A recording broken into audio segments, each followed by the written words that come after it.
Recently, we've been working with a fair few clients who have built a lot of wealth through property, might have a $2, $3, $5, $10 million property portfolio, often with some debt that's in there. Maybe it could be $500,000 up to $2 or $3 million. There's a fair bit of equity in there.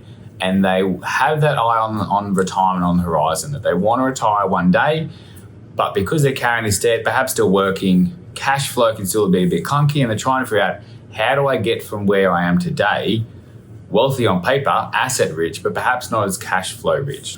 We've helped half a dozen clients in the last 6 to 12 months, a very similar situation like this. And it's not perhaps what your typical financial advisor would do, but it's the kind of stuff that we enjoy sinking our teeth into. So tip number one is work towards being debt free, having a plan about how to make that happen. And often that's not going to be just holding the properties and paying them down.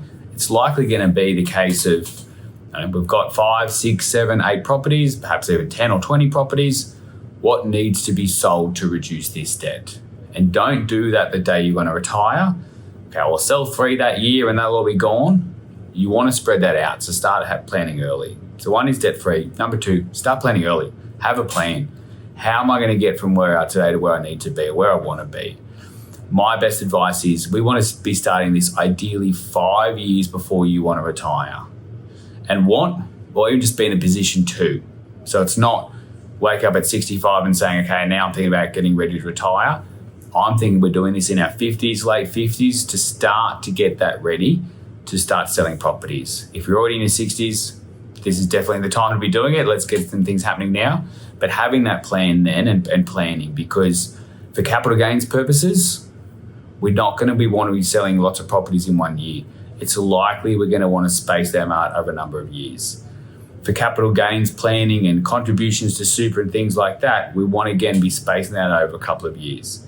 So figuring out which properties to sell, making sure we're not affected by a downturn in the property market. Another reason to spread it out over a number of years is have that plan, figure out a plan A and start working towards that and implementing that year on year.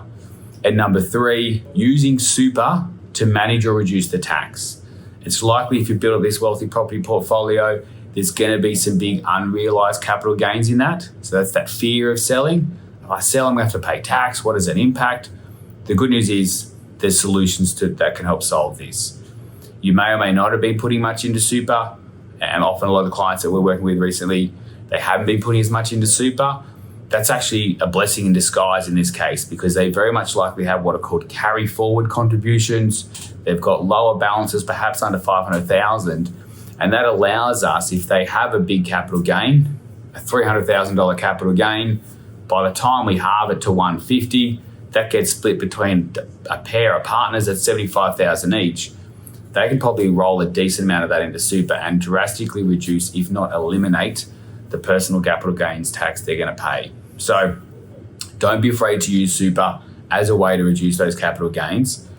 Whether you're a fan or not of super, we can have that discussion separately. It's definitely a vehicle that can be used to reduce his capital gain. Some case studies that come to mind, exactly kind of these over the last year or so, is a couple who were in this exact situation, couldn't figure out how they were going to work towards retirement, weren't a big fan of super for various reasons, but in the last 3 or 4 months, sold a property, had about a $90,000 gross capital gain each.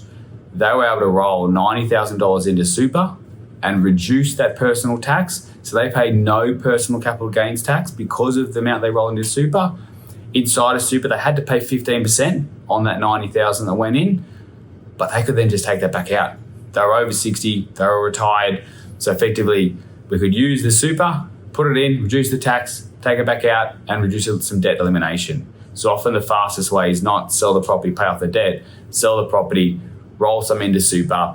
If we can take it out straight away, perfect. If we can't wait, if we have to take it a year or 2, leave it there for a year or 2, rip it out later to reduce that debt. So there's more than one way to get there. Hopefully you've got a good accountant helping you through this process, but that's where we work and fit into that. So Martin McGrath from Financial Edge Group, we work with a lot of property investors getting themselves from that wealthy on paper. How do I start living and enjoying my retirement? I can't stop working because I've got $20,000 a month of mortgage repayments. Hey, if we sell a property or 2 and those mortgage repayments come down drastically, within a year or 2, we can turn that cash flow around pretty significantly. If you want to have a chat further, feel free to reach out to us at financialedgegroup.com.au.